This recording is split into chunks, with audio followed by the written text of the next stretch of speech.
presenting Punch Brothers, Saturday, December 1st at 8 p.m. Led by Grammy-winning mandolinist Chris Thiele, the New Yorker calls progressive bluegrass band Punch Brothers wide-ranging and restlessly imaginative. Punch Brothers live at the Luckman. Tickets and info at luckmanhouse.org or 323-343-6600.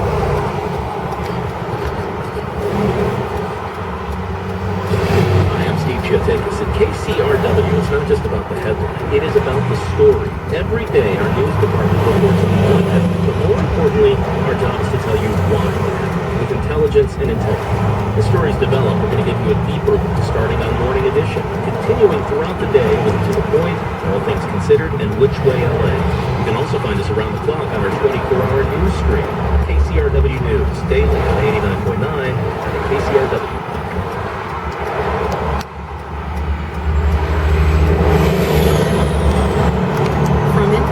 In Washington, I'm Lakshmi Singh. The top U.S. commander in Afghanistan is implicated in the fallout of a sex scandal involving the highest ranks of the military. General John Allen is under investigation for inappropriate communications with the same Florida socialite whose complaints about harassing emails led the FBI to uncover an extramarital affair between then CIA Chief David Petraeus and his biographer.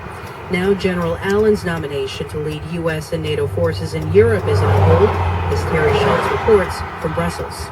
General Allen was slated to move from Kabul early next year to take the alignment military post at headquarters in Europe or Sapur, a job traditionally held by Americans.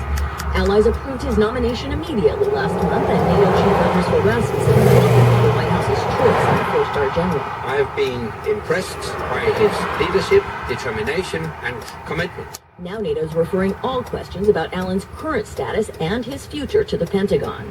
Off the record, there's certainly shock here at the allegations against such a seemingly well-disciplined military leader. One official calls reports of tens of thousands of pages of correspondence between Allen and Tampa social planner Jill Kelly just bizarre. For NPR News, I'm Terry Schultz in Brussels. A former Texas college student reportedly is getting life in prison for plotting a terrorist attack.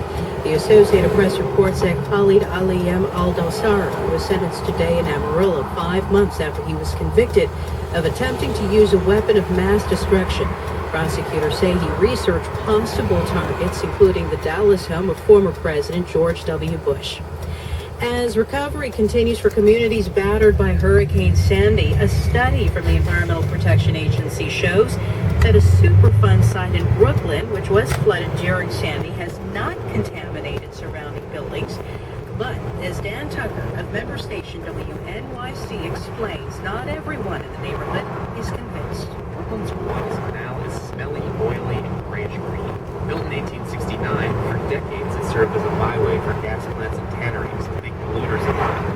After Hurricane Sandy inundated the businesses and homes lining the canal, the EPA took water samples from the flooded buildings and found little to no evidence of the contaminants that earned the canal Superfund status in 2010.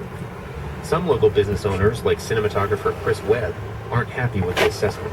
I'm standing on the edge of the canal right now. I see rats floating face down. I see fuel oil. I smell it. I can taste it.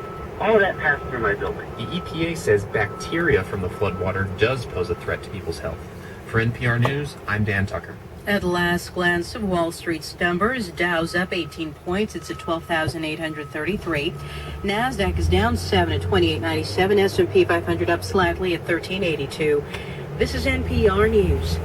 Support for NPR comes from Sit for Less, proud NPR sponsor since 2003, selling all colors of the Herman Miller Aeron chair, including Sit for Less True Black, online at sitforless.com. Well, stay tuned for your chance at tickets to see Leanne La Havas live at the Roxy Friday night. She is also set to join us live in studio Friday morning here on KCRW.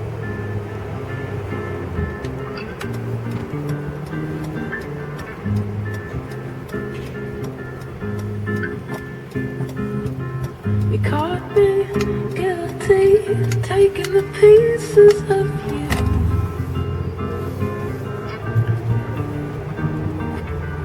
That night you took flight, I couldn't decide what to do.